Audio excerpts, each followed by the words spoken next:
Hi there, Chevy owners. Today in your 2006 Chevrolet 2500, we're going to be taking a look at and showing you how to install Curt's above bed rail kit.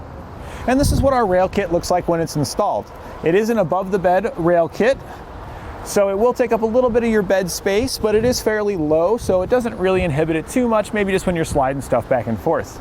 It is going to allow you to attach a fifth wheel to your vehicle. There's multiple slots in it, so it is designed to work with many different fifth wheels out there. We've got a ton of fifth wheels here at eTrailer. Our customer here is using Curt's Q20, but we do have a lot available here. This kit is custom fit for this vehicle, which makes the installation easier than a universal rail kit would be. The brackets for the sides are custom fit for it, so that way all the holes in the brackets line up with the holes in the frame, making the installation significantly easier. Your rails sit here on top. You simply mark them out. We drill out the holes and they will bolt directly to our side plates as well as our bed to give us a nice secure mounting point for our fifth wheel here.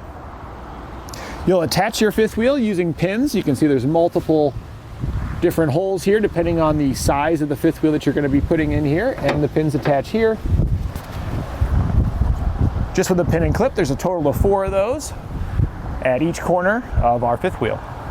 Now, as far as the installation goes on this, the instruction says it'll take about 90 minutes to install. I think they're a little bit on the low end there, just because these outer bolts can be pretty tricky to get to torque down because the frame's so close to them, and the side plates have to torque to a very massively high torque. So you are going to have a very large torque wrench to be able to do this as well. So just keep that in mind. If you don't have these pieces of equipment at home, you need a torque wrench that can go above 300 foot-pounds. If you don't have that, you may want to seek professional installation because the tools to do this job can be quite expensive as well. Again, we talked about 90 minutes is what the instruction says, but I found that this is really closer to probably about a 3 or 4 hour install just because of how hard it is to get to some of those bolts to tighten them down. And if you're doing this at home and you don't have a lift, that's kind of why you also want to take that into account. If you got a lift, you could probably shave a couple hours off that, but with no lift, it is quite a bit more difficult than it would be like it is here with where we have a lift at the shop.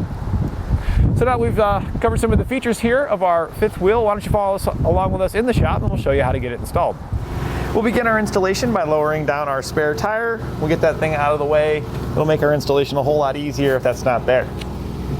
So now we'll need to position our front rail. Your front and rear rail are going to be the same, so just pick one of your 2 rails and set it into position. We'll need to center it side to side, and we'll also need to set it the correct distance from the back of our truck bed for the appropriate size that our truck bed is. So whether you got a short or a long bed, the measurement is going to change, so you want to refer to your instructions for the right one. We'll be using a short bed here. We're going to measure from here at the end of the bed.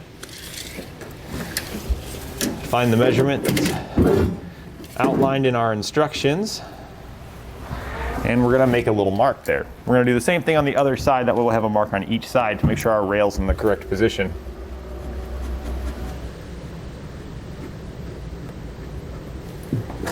Next, I'm just going to be marking the center. So I'm just going line to line here, and I'm going to find that center line. And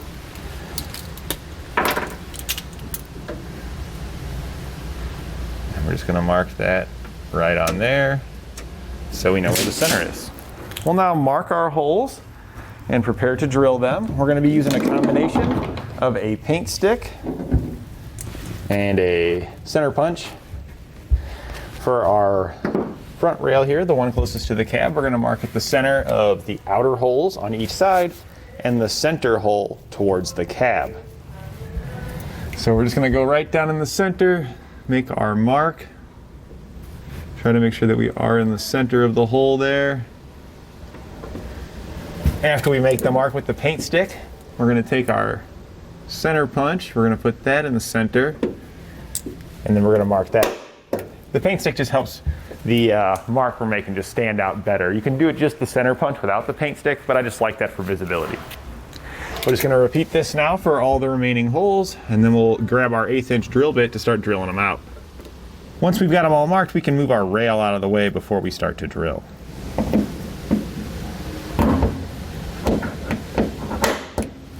We're using that center punch location we marked and an 1/8 inch drill bit to drill right on through.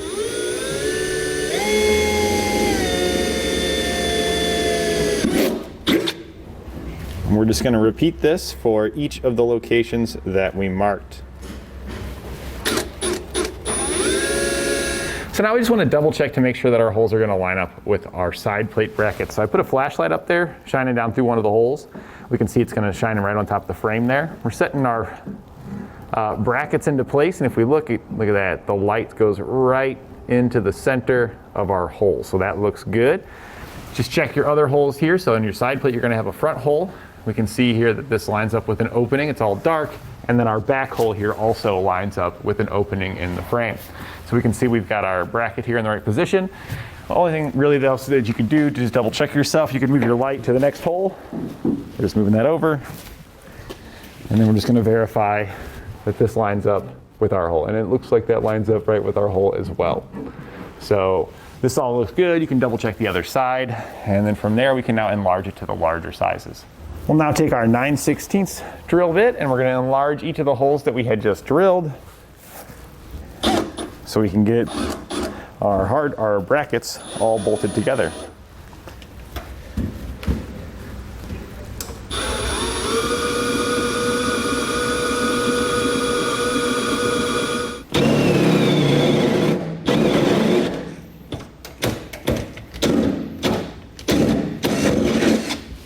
We'll now vacuum up the mess we made.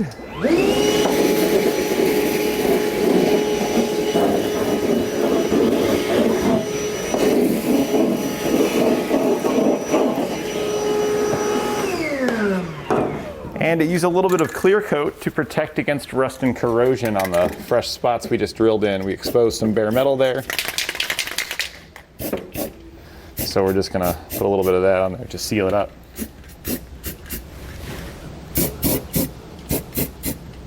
So now we're ready to put our rail back into place. Before we set it down though, we're gonna take the spacers that come in our kit. They're kind of a U-shaped spacer. They got like a little U cut out. These guys here, we're gonna just set just like this around these holes. And that way when we put our rail on top and we go to tighten it down, that's gonna take up the gap between the corrugation here. The middle one, we are going to use a spacer also, but the spacer is going to go underneath the bed because this is a raised one, whereas these ones are in lowered sections. So now we'll set our rail into place, line it up with our holes, and just drop our hardware right down in.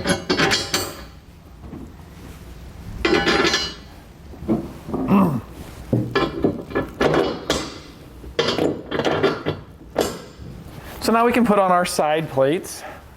The hole here and here in the frame, the ones that are slotted, is where our side plate's going to attach to our frame. You'll use 2 large bolts that come in your kit. These are real fat bolts, about 3/4 inch. You'll see that one's slightly longer than the other. The shorter one is for your front hole and the longer one is for the rear hole. You also have 2 different size washers that come in your kit. The bigger washer is for our longer bolt and the smaller washer is for the smaller bolt. So now that we've got those ready, the larger one here, this actually you can just poke right in. You should be able to just reach right around the frame and poke it right in. There's really no obstructions or anything, so I'm just taking my hand here, just reaching right around and just poking it in right there. Now for the shorter one, to get this one installed, your frame is obstructed. You can't just reach straight on through. There's frame in there. We'll use the fish wire that comes in our kit. We're gonna push it in and angle it towards the rear. I like to take the end of it here and just put a kind of a bend in it like that. That'll ensure that our fish wire shouldn't be able to slide all the way through on us. Kind of catches there. This is gonna thread onto the other side of our fish wire. So we're gonna head underneath and thread that on there. So here's our fish wire where it comes out of that opening in the frame. We're gonna thread that larger bolt onto the fish wire here.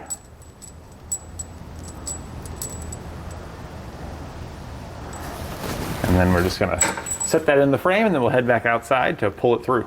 So here on the other side, we're just taking that fish wire we attached to it. Kind of have to angle the head towards the back a little bit to come in and kind of at an angle like this to straighten it out because of the obstruction on the other side of the frame. And then that guy's just gonna chill there for a second. We can grab our side plate. And here's our side plate. You can see here that the frame, the side plate here, it does kind of stick out towards you on the front. And that's because if you look at our frame on our vehicle, it sticks out towards you. So it's shaped to match the frame of the vehicle. So we're just gonna line this up. The fish wire will go through the large hole here. It's okay if it falls down in there, that's why we got the fish wire there. We'll then lift it up. We're gonna line up the rear hole with the bolt that we push through. Try and get this lined up on here.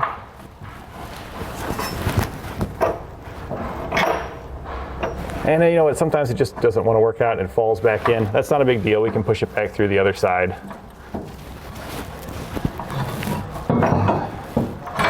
So we'll just raise it up for now. We'll get this bolt through.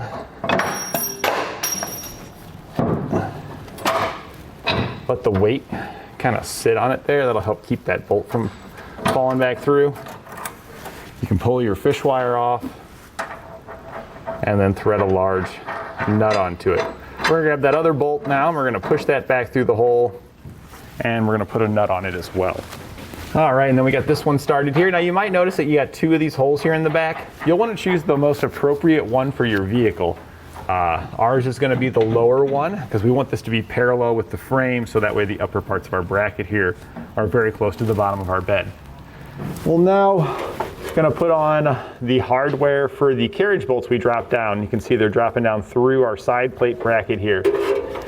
These are going to attach using the square spacers. You can see they look like this here.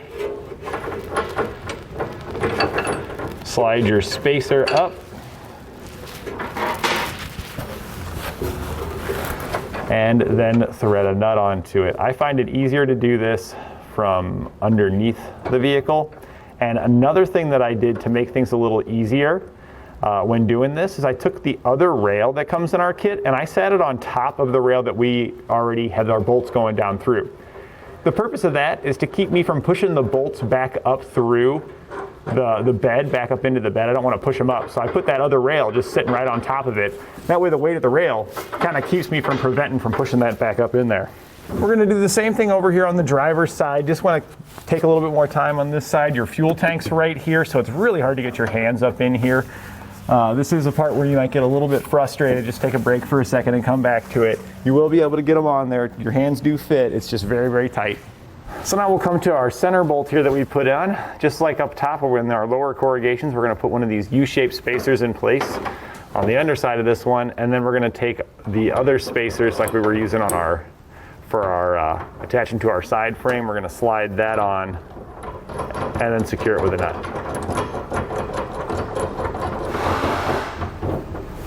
Now, the next thing that you may or may not need to do, it's up to you. This heat shield right here does kind of obstruct the attachments for where our rear rail is going to go. It's going to go across this way and it's going to attach to our side bracket right here.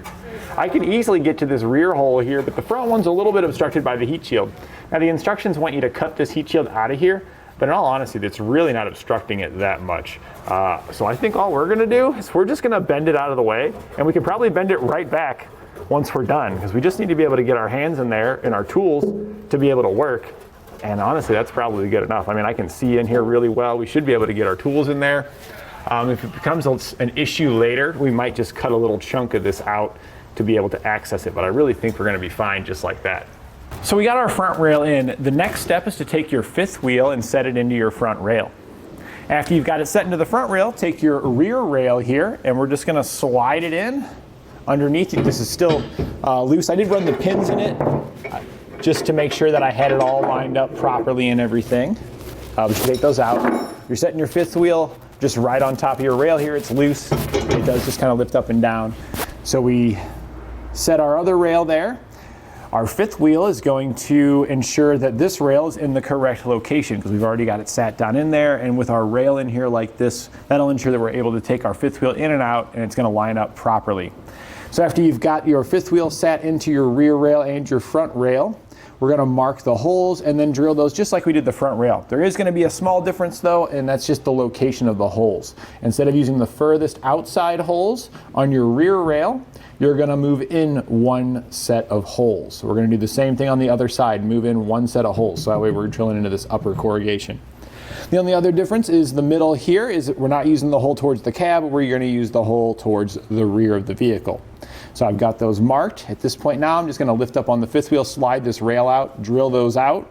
I'll start with the 1/8, just like we did before, to verify that they're in the correct location, and if everything looks good, kind of looking down through with a flashlight, just like we did on the front, we'll then enlarge them to those 9/16 and install our hardware.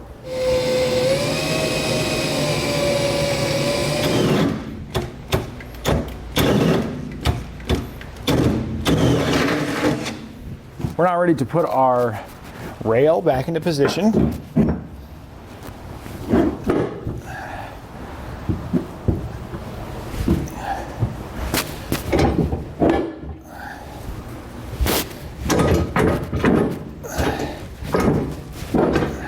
A little too far.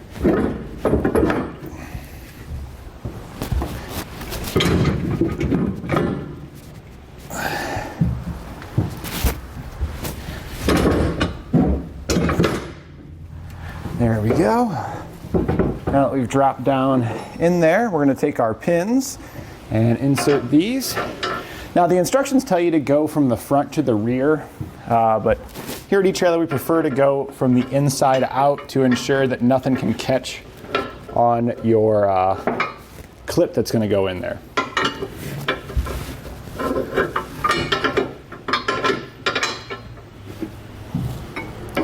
We don't need to put the clip on it just yet. We just want to have these pins in here to ensure that our rail is in the correct location so it can be removed and inserted freely.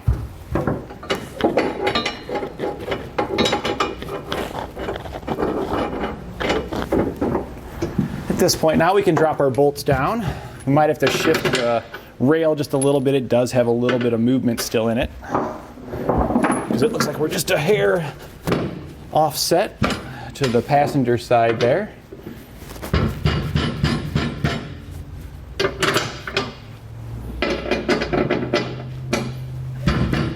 Make sure that they all drop down in there. The square head is seated, and then we can head underneath to start securing it. And here we are on the underside. We're going to do just like we did with our front rail. It's going to get the exact same pieces of hardware. Anywhere where there's a raised corrugation, which is all of our rear rail here, so each one of these lower ones is going to get one of those U-shaped ones, as well as one of the rectangular shaped ones. So on our passenger side here, we got the heat shield here. We bent it out of the way. You should be able to get up in there. The U-shaped spacer on this side does need to go between your side rail and the bed frame, and then the rectangular one is going to go on the bottom side of our side plate. And then we'll just put our nut on it.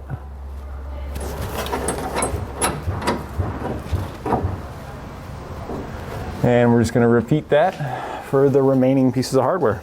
And then we can go back and tighten down our hardware. We're going to use a 19mm socket or a wrench, depending on how difficult it is to get to. And that's going to be for all of the bolts that go down through our rails through the bed. We're going to tighten those first, and then we'll tighten the side plates. After tightening your hardware, we can go back and torque it to the specifications outlined in your instructions. For some of your hardware, you may need to use a crow's foot. So now that we've got our rail and side plates fully tightened and torqued, at this point you can secure your fifth wheel to your rail, slide your pins through, make sure you put your clips on the other side, and we're ready to hook up our fifth wheel and hit the road from here. And that completes our installation of Curt's above bed rail kit on our 2006 Chevrolet Silverado 2500.